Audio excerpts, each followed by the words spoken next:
हर किसी को मुकम्मल जहाँ नहीं मिलता, किसी को ज़मीन नहीं मिलती तो किसी को आसमान नहीं मिलता।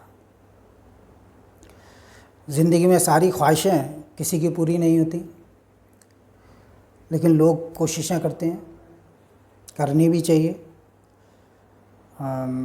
उम्मीद पर ज़िंदगी चलती है। देखिए, आज के इस वीडियो में मैं आपको 8 ऐसे जन्म नक्षत्रों के बारे में जानकारी दूंगा जिनमें अगर किसी लड़की का जन्म होता है तो फिर उसे किस प्रकार के दुष्परिणाम अपने जीवन में देखने पड़ते हैं। ये 8 नक्षत्र किसी भी लड़की के लिए बेहद अशुभ फलदायी सिद्ध होते हैं। प्रायः किस प्रकार का ये नक्षत्र कौन से होते हैं ये मैं आपको अभी बताऊंगा, किस प्रकार के अशुभ फल मिलते हैं ये भी बताऊंगा। देखिए, 27 नक्षत्र हैं, ये आप सभी जानते हैं। इनमें 8 नक्षत्र जो होते हैं, जिनमें 2 नक्षत्र कर्क राशि के ही होते हैं और बाकी 6 नक्षत्र अन्य राशि के होते हैं। देखिए, पहला नक्षत्र आता है चित्रा नक्षत्र, मंगल का नक्षत्र। दूसरा है आद्रा, राहु का नक्षत्र। आश्वलेषा, ये बुध का नक्षत्र है और कर्क राशि का अंतिम नक्षत्र है। चारों चरण कर्क राशि में पड़ते हैं।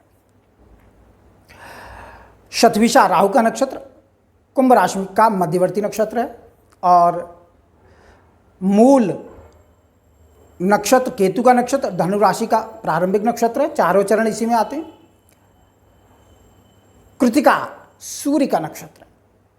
इसका प्रथम चरण मेष राशि में पड़ता है, अन्य 3 चरण वृषभ राशि में पड़ते हैं।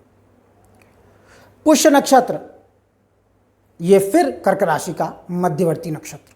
इसमें जन्म भी ठीक नहीं होता, कष्टदायक जीवन रहता है। और आखिरी नक्षत्र ज्येष्ठा नक्षत्र, वृश्चिक राशि का अंतिम नक्षत्र, मूल का नक्षत्र। और ज्येष्ठा और मूल, इन 2 नक्षत्रों से अभुक्त मूल का योग घटित होता है, काफी अशुभ फलदायी होता है।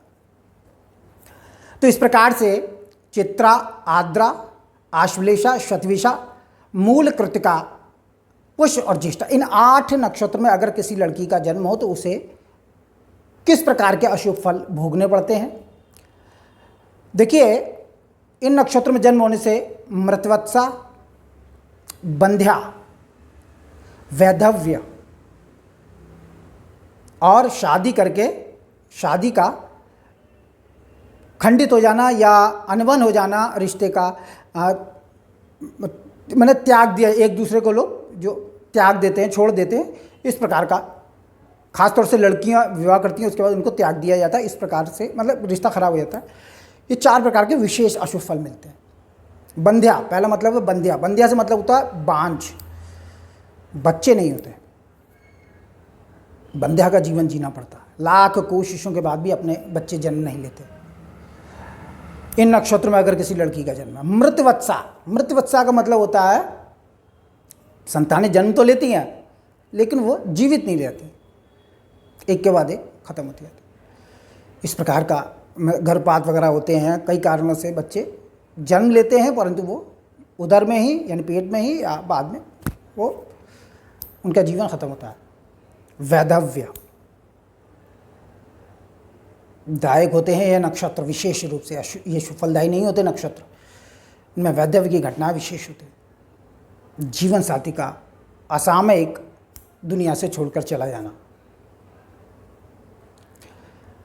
और विवाह हुआ लेकिन शादी नहीं चली, किसी कारणवश शादी का मतलब छोड़ देना वगैरह, इस प्रकार के फल देखने में आते हैं।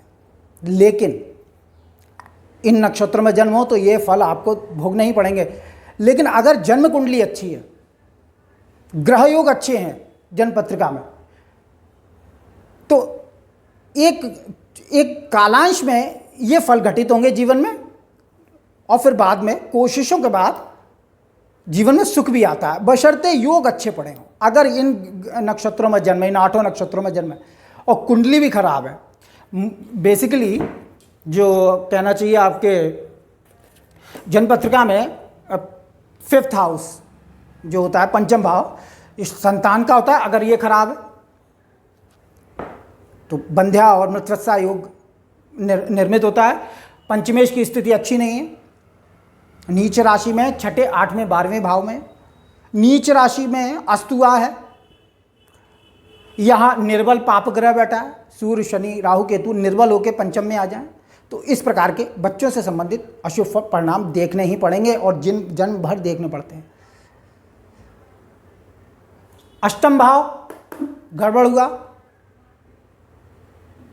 तो दिक्कत है। ये वैधव्य का विचार अष्टम से किया जाता है, यहाँ पर कभी ना कभी वैधव्य जरूर आता है, इसमें पापग्रह पड़ा हो तो विधवापन का सूचक होता है।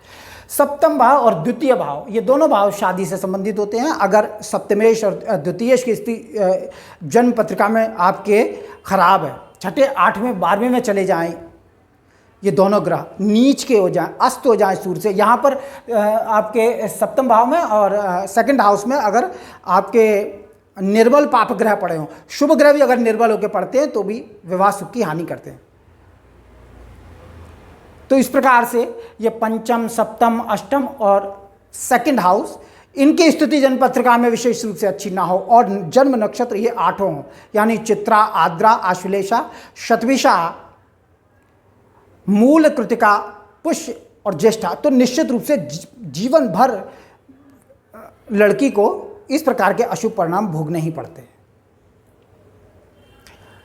तो ये 8 नक्षत्र बेहद अशुभ फलदायी, मृतवत्सा, बंध्या, वैधव्य और शादी करके त्याग दिया जाना, इस प्रकार के 4 फल विशेष रूप से मिलते हैं। कहीं कहीं काकबंध्या योग भी होता है। काकबंध्या से मतलब होता है एक ही बच्चा पैदा होता है, वो भी अधिक लाड़ प्यार से वो बच्चा बिगड़ जाता है और भविष्य में मुसीबतें खड़ी करता है, तो काकबंध्या योग भी होता है, एक ही बच्चा जन्म लेता है।